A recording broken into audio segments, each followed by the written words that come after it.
Close your eyes for a moment and picture it. The image that defined a nation, American agriculture, an eternal symbol of pride, of strength, of unshakable abundance. We saw it in endless fields of corn stretching to a sun-drenched horizon, in grain silos towering over the plains like modern-day cathedrals, in the thunderous convoys of trucks shipping the American harvest across the globe. This wasn't just an industry, it was our identity. A promise whispered on the prairie wind. We will feed the world. Now open them. Welcome to the summer of 2025. That promise is broken, that identity is shattered, and that image, it's a ghost, fading into a bitter memory. In the heartland states, Iowa, Kansas, Nebraska, the very places that were once the world's breadbasket, a horrifying silence has fallen. Farmers, men and women whose families have tilled this soil for generations are watching their corn rot in the fields. They're staring at soybeans, mountains of them sitting untouched in silos that have become tombs. There are no buyers. There are no trucks. There is no movement. It's the agricultural equivalent of a heart that has stopped beating. Meanwhile, just a few hundred miles north of the border, our Canadian neighbors are popping champagne. Their exports aren't just up, they're soaring. Orders from China, from South Korea, from the Philippines, the same customers we once called our own, are flooding their ports. They didn't steal our business. We handed it to them on a silver platter. The irony is almost too cruel to bear. The policies enacted under the banner of America First were supposed to be the saving grace for the American heartland. They were meant to protect these very people. Now those policies have become a guillotine, and the ones who believed in them the most are watching the blade fall. Frustration is simmering across rural America, turning into a slow, rolling boil of quiet desperation. But this isn't just about a bad season or a market downturn. This is something different. This is a systemic unraveling, and it forces us to ask the terrifying questions. Can life on these farms ever go back to normal? Or is this just the beginning of a far deeper, more permanent decline? Today, we are not just looking at economic data. We are conducting an autopsy on the most dramatic and rapid reversal of fortune in the history of American agriculture. Welcome to the Great Unraveling. Part 1. When Gold Turns to Dust. The Wheat Catastrophe Wheat. For over a century, we hailed it as the soft gold of rural America. It was more than a commodity. It was a cultural touchstone. It was in the bread on every American breakfast table, in the promise of amber waves of grain, in the very DNA of the Great Plains. Today, that soft gold has turned to dust, a burden no one wants to carry. But the real fear gripping farmers isn't just the price collapsing. It's something far more insidious, something that defies the nice basic laws of commerce. It's two simple words: negative orders. According to data from the U.S. Department of Agriculture, in the last week of May 2025, the unthinkable happened. The total number of wheat contracts canceled by foreign buyers actually exceeded the number of new sales. The final tally for the week? Net orders dropped to negative 49,100 metric tons. Let's pause here, because that number is so abstract, it's easy to miss its catastrophic significance. This isn't just a red number on a spreadsheet. Think about what this means on a human level. It means that after all the work, the planting, the fertilizing, the praying for rain, the harvesting, not only are there no new buyers, but the buyers you thought you had are actively calling to say, "We don't want it anymore." It's like a world-class musician composing a symphony, only to have the audience walk out halfway through the performance. It's a rejection that cuts deeper than any financial loss. Farmers are tough. They can live with low prices. They've been doing it for decades. They know how to tighten their belts, defer a tractor purchase, and hope for a better year. But to have no buyers at all, even after slashing prices to the bone, that's a blow to their pride, to their very reason for being. And that blow is being delivered in the most painful way possible, with the deafening silence of a disconnected phone line. South Korea, once a bedrock of loyalty for American wheat, has shifted its entire portfolio of contracts to Russia and Eastern Europe. The Philippines, a partner who has bought American wheat for over 3 decades, abruptly turned to Australia without so much as a warning. There was no dramatic breakup, no angry press conference, just a quiet pivot. The official reasons given are polite, corporate speak, supply optimization, logistics risk management. But every farmer, every trader, every analyst knows what this really means.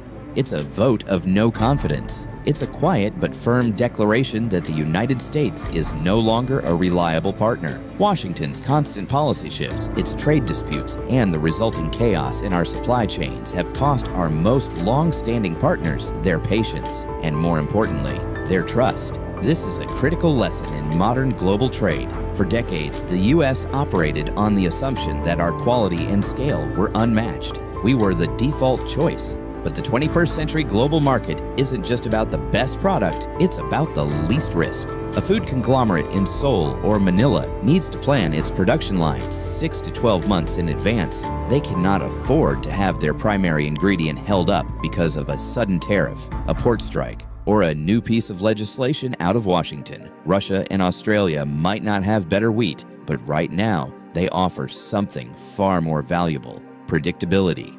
In a world of chaos, stability has become the ultimate currency, and we have spent ours recklessly. Across the Great Plains, the consequences are cascading. Flour mills in Kansas and South Dakota have frozen their expansion plans. Why build a new facility when you can't be sure you'll have enough wheat to process next year? In Minneapolis, major grain terminals have issued hold orders, refusing to take in any more product because their storage bins, massive concrete giants, are already filled to the brim with a harvest no one wants.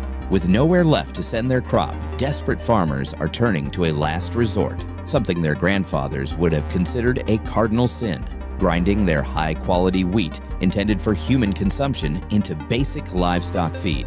They call it the desperate man's exit. But with beef and pork prices also in a free fall, a story we'll get to shortly, even that narrow exit is closing fast. America isn't losing its top spot because it can't compete on quality or yield. It's losing it because it has forgotten that the most important thing you cultivate isn't a crop, it's a relationship. Part 2. The soybean shockwave and the rise of a new king. If wheat was the soul of American agriculture, soybeans were its undisputed crown jewel, the cash crop, the engine of prosperity that built fortunes and funded college educations across the Midwest. Now, that jewel is being treated like outdated inventory on the global clearance rack. The numbers tell a brutal story. According to the USDA, soybean prices have plummeted from a healthy $14.97 per bushel in late 2023 to just over $10.10 in the first half of 2025. That's a drop of more than 30%.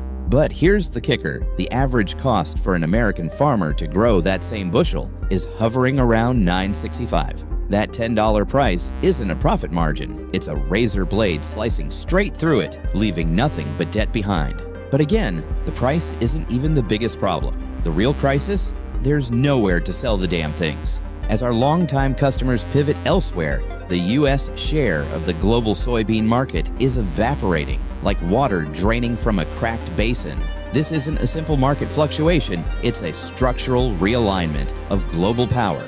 For years, we underestimated Brazil. We saw them as a secondary player, hampered by logistical challenges and political instability. We were wrong. While we were caught up in our own domestic squabbles, Brazil was methodically building an empire. They invested massively in their infrastructure, particularly the Port of Santos, turning it into one of the most efficient agricultural export hubs in the world. They pursued aggressive long-term trade deals with China and other Asian nations, positioning themselves not just as a supplier, but as a strategic partner in food security. Brazil, with its vast tracts of fertile red soil and favorable climate, is transforming into the California of the Southern Hemisphere for soy production. And in the first quarter of 2025 alone, they captured over 70% of all soybean imports across key Asian nations. The U.S. We were shut out before we even realized the game had changed. In Iowa, the situation is heartbreaking. Some large-scale farms, desperate to wait for a price rebound that may never come, have resorted to leasing private cold storage facilities.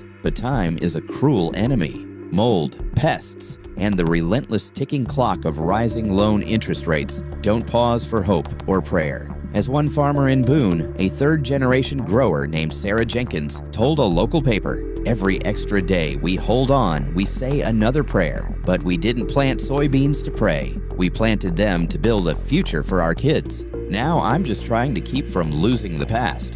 This summer, the familiar scene at the grain elevators is gone. The rumble of loaded trucks waiting in long, proud convoys has been replaced by an eerie silence. Empty yards. A single lonely sign hanging on the warehouse gate reads, "Purchases paused, storage full." For so many families, soybeans were everything. They were the retirement plan, the college tuition fund, the mortgage payment that hinged on the success of every harvest. Now it all feels like a giant roulette wheel where every slot is red. While Brazil signs new international supply deals, American farmers are filling out loan restructuring paperwork, or worse, quietly preparing bankruptcy filings for the fall. And in this fight for survival, the most painful part isn't just losing the money. It's the profound, isolating feeling of being left behind by a world that no longer needs you. Part 3. The Ghost Crop. How sorghum vanished in 60 days. There was a time when you mentioned the golden grain of the West, and no one thought of corn. They thought of sorghum.